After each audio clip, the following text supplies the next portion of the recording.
Okay, let's just jump straight into this explainer because we're going to uncover some absolutely shocking truths hidden beneath the world's most famous desert. You know, when you hear the word Sahara, a very specific picture probably pops into your head. But today, we're going to completely shatter that image and rebuild it with some truly mind-bending facts.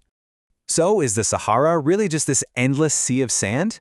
We typically picture this vast ocean of scorching hot dunes taking up about 8% of the Earth's entire landmass. It's that classic image we've all seen in movies, right? But honestly, that's a massive misconception. The reality of this landscape is way, way more complex. The sheer incomprehensible scale of this place is it's mind-blowing. We're talking about 9.2 million square kilometers. To put that into perspective for you, that is roughly equal to the entire landmass of China or the United States. Stretching 4,800 kilometers from east to west and up to 900 kilometers north to south, it blankets 11 different countries, including Egypt, Mali, Mauritania, Niger, Chad, and Sudan. It's just massive. And bordered by the Atlas Mountains up north and the Red Sea to the east. This colossal wasteland isn't just sitting there. It's actually alive, in a way. It's grown in size by 10% over the last century alone. It's constantly expanding, creeping further into the semi-arid Sahel region to its south, which, as you can imagine, really threatens the livelihoods of millions of people living right on the edge. Let's dive right into our first major topic, the extreme climate and geography.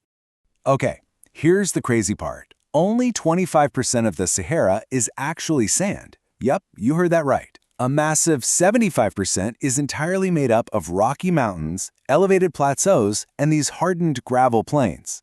So, if you were magically dropped right in the middle of it, you're actually much more likely to be standing on ancient, jagged rock than sinking into soft, golden dunes.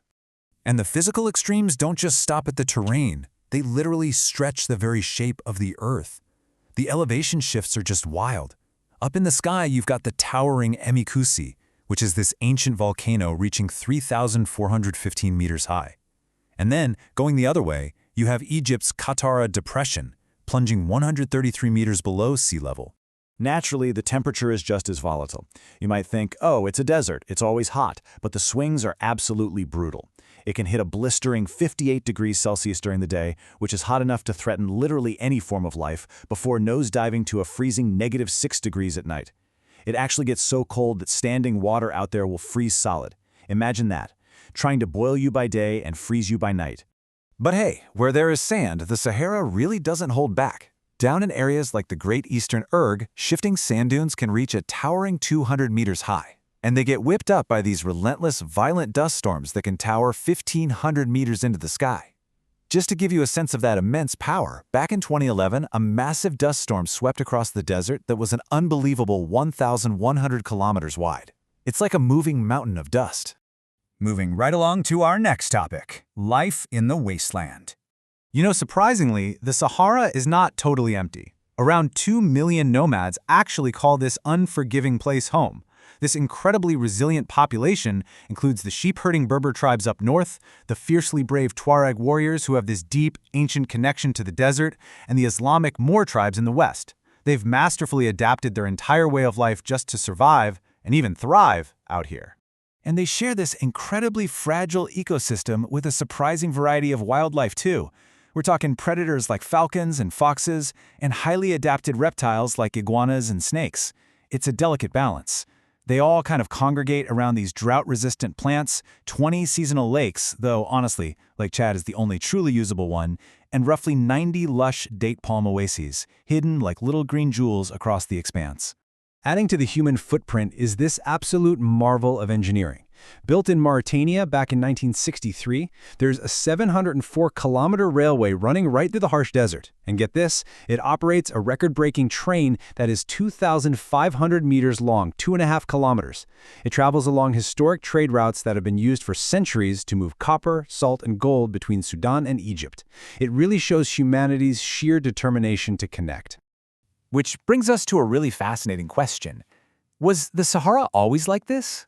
Experts are constantly debating its true origins, arguing whether it formed 3 million years ago or if its roots go back much, much further in time. The region's history is incredibly deep. Look at this. 80 million years ago, dinosaurs roamed a lush landscape here. We literally know this for a fact because we found their fossils. Fast forward, and a 7-million-year-old dune was discovered in Chad in 2006.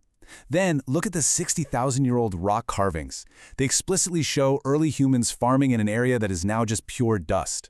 And bridging the gap to modern times, the Sahara actually experienced freak snowfalls in 1979 and 2012. There is so much history buried here. And because it was once this lush landscape filled with rivers and lakes, there are incredible resources trapped beneath the sand today. Egypt, for example, is actively tapping into ancient underground water reservoirs to literally farm wheat and potatoes right in the middle of the desert. Meanwhile, nations like Libya and Algeria have discovered highly valuable oil and gas reserves hidden deep beneath the rock, making this supposedly empty land incredibly valuable. Finally, let's explore the future potential and the ongoing mysteries of the desert. So, to combat the desert aggressively spreading south into the Sahel region, the African Union is working on this monumental project to plant millions of trees. But beyond just defending against the sand, there is immense potential here. Visionaries point out that if we harness the relentless wind and scorching sun alongside the mighty Niger and Nile rivers, with the Nile alone carving a 1,500-kilometer path through the desert, this region could generate millions of megawatts of clean electricity. It's a total goldmine for renewable energy. But even with all our modern tech, it remains a landscape of ultimate challenge. I think this is perfectly exemplified by British explorer Michael Asher. Back in 1986, he spent 3 astonishing years traversing 4,500 miles of the Sahara on the back of a camel. 3 years! It's a wild reminder of just how vast and untamed this environment truly is. But here is a mind-bending scientific fact that completely reframes everything we've just talked about. Due to a slight shift in the Earth's axis that happens every 20,000 years, this entire barren desert is mathematically predicted to turn completely lush and green again in just 15,000 years. The sand will literally become soil once more. How wild is that? So it really makes you wonder, are we just witnessing a temporary dry spell in a vibrant, ever-changing ecosystem? One that holds profound secrets to our planet's past and maybe the key to its future? It completely changes how you look at a single grain of sand, doesn't it? Thank you so much for joining me for this explainer. Keep wondering, and I'll catch you next time.